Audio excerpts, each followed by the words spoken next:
The following is a short talk entitled Worldwide Events Showing that the Return of Jesus Christ is Near. This is a Bible-based talk given on behalf of the Christadelphians. We hope you enjoy it.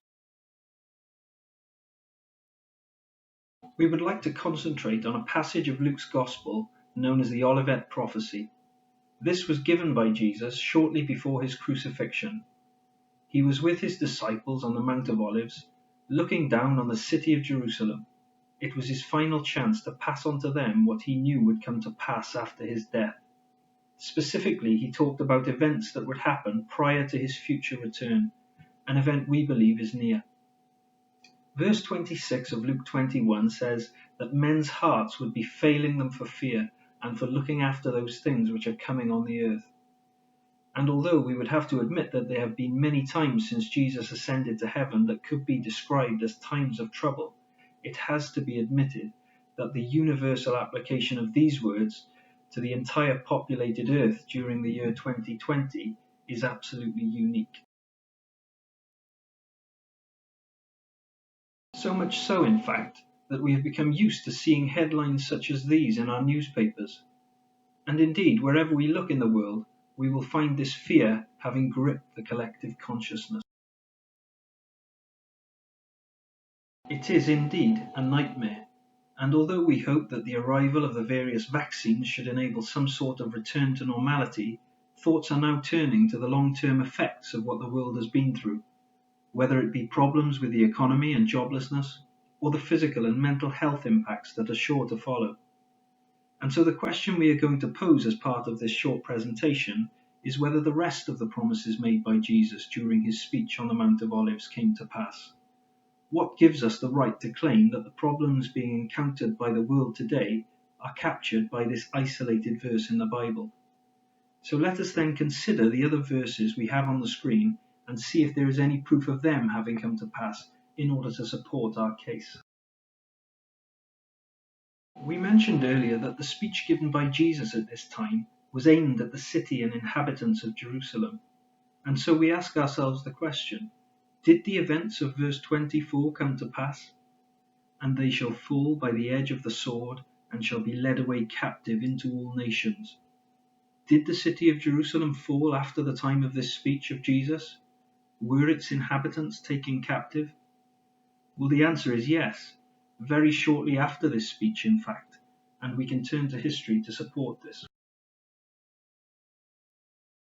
The top of the two images shown on screen is a Roman painting of the siege of Jerusalem, which occurred in AD 70, around 30 years after Jesus had spoken those words. The painting shows the city besieged and in flames. As a point of interest in relation to our talk, the painting shows the perspective of someone looking down on the city from the Mount of Olives, where Jesus spoke these words. The bottom picture is an engraving on something called the Arch of Titus in Rome.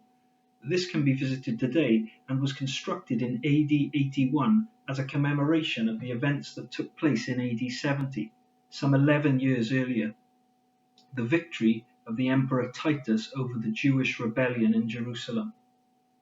It depicts the treasures of the Jewish temple being carried away along with the Jewish captives. And indeed, from that time forward, history shows that the Jews were to be found in all nations. So indeed, from what we have looked at so far, history shows us that the events of the first half of verse 24 of Luke chapter 21 did take place as Jesus predicted they would. What of the second half of the verse? Was Jerusalem trodden down by the Gentiles? Note, of course, that Gentile is simply a word used to describe non-Jews. And more importantly, did that treading down of Jerusalem by non-Jews come to an end? Well, the answer to both questions is yes. Jerusalem was occupied in some form by Gentiles for almost 2,000 years. But that came to an end, as recently as 50 years ago, in fact, in dramatic fashion, in an event known as the Six-Day War that took place in 1967. Although the modern state of Israel came into being in 1948, it was not at that time in control of the ancient city of Jerusalem. what it regards as its eternal capital city. It was, however, in a state of near constant war with its Arab neighbours. In 1967, however, in what has become known to history as the Six-Day War, Israel finally captured the old city of Jerusalem, so fulfilling the words of Jesus spoken almost 2,000 years earlier. The times of the Gentiles were at an end, as he predicted they would be. We have already looked at the first half of verse 26, with which we introduced our thoughts. The second half of the verse is also interesting. It mentions the powers of heaven being shaken.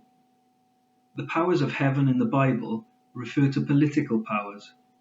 God is in charge of the actual heavens, and his authority is absolute, and so this verse cannot be predicting that his power will be shaken.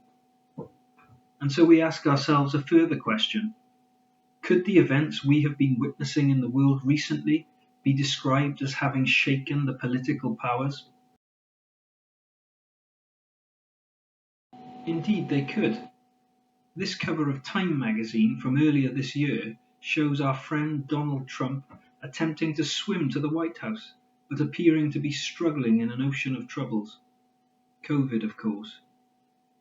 Donald Trump did not survive politically, and it is widely thought that the troubles caused by the coronavirus were instrumental in his downfall.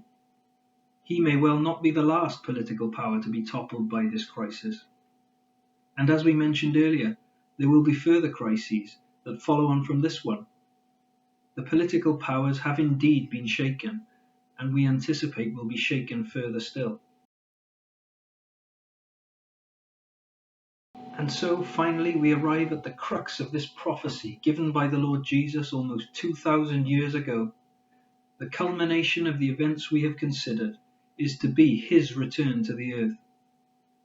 We note that there are no timescales given by Jesus, and we must therefore accept that there may be further trouble in the world prior to his return. But hopefully what we have shown is that we cannot escape the reality of the historical events which have taken place, just as he said they would do. Our duty as believers in the Bible is to watch and to prepare ourselves for his return, which we know and from what we have seen can trust will indeed come to pass. So, in the short time we have had available to us, we have considered times of trouble preceding the return of the Lord Jesus. Another Bible passage, Psalm 72, shows us that when he does return, there will be a wonderful period of peace and righteousness, a far cry from the troubled world we see around us. In his days shall the righteous flourish, and abundance of peace so long as the moon endureth. He shall spare the poor and needy, and shall save the souls of the needy. He shall redeem their soul from deceit and violence, and precious shall their blood be in his sight. The Bible gives us a consistent message of hope, called the gospel message. It is possible for us to be part of this message of hope, and to be saved from the troubles in the world. There is, however, something required of us in return, something which through God's grace is simple, and which we are all capable of. More words of Jesus. Go ye into all the world, and preach the gospel to every creature. He that believeth and is baptized shall be saved, but he that believeth not shall be damned. Further words from the Apostle Paul writing to the Romans. If thou shalt confess with thy mouth the Lord Jesus, and shalt believe in thine heart that God hath raised him from the dead, thou shalt be saved. Thank you for watching.